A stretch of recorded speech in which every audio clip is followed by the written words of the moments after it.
The first thing is become aware of the voice and the stories in your head. Ask if they're true. What evidence do I have for this? Because an awful lot of the nonsense that we carry around in our head, I often think of it like old cassettes that are filling up my glove compartment in my car. They're not needed anymore. They're completely irrelevant, but they're cluttering things up.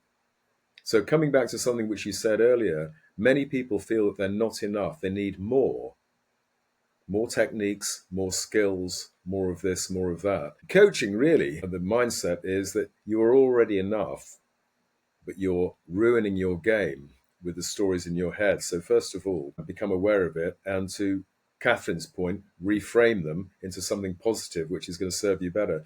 Second thing is get some support. Get a coach, get a mentor, share what you're feeling.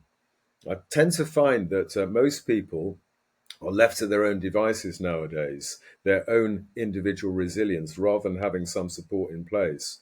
So, although well-being is spoken about a lot, certainly with global companies, the feeling that I get is that there's a very, very high demand on people to achieve at a high level without any support.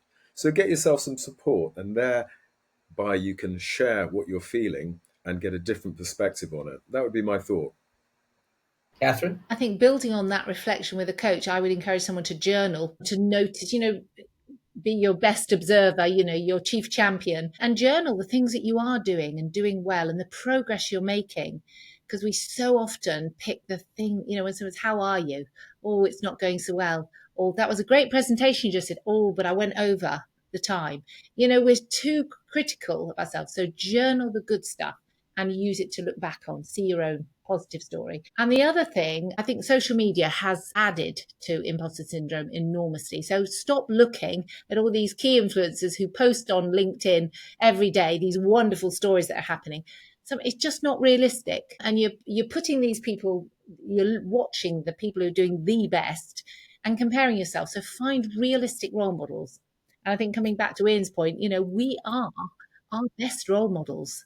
So look at ourselves and just refine and tweak and adapt to it. So I'd say stop comparing yourself to those unrealistic role models out there, because we will just be disappointed with what we do ourselves.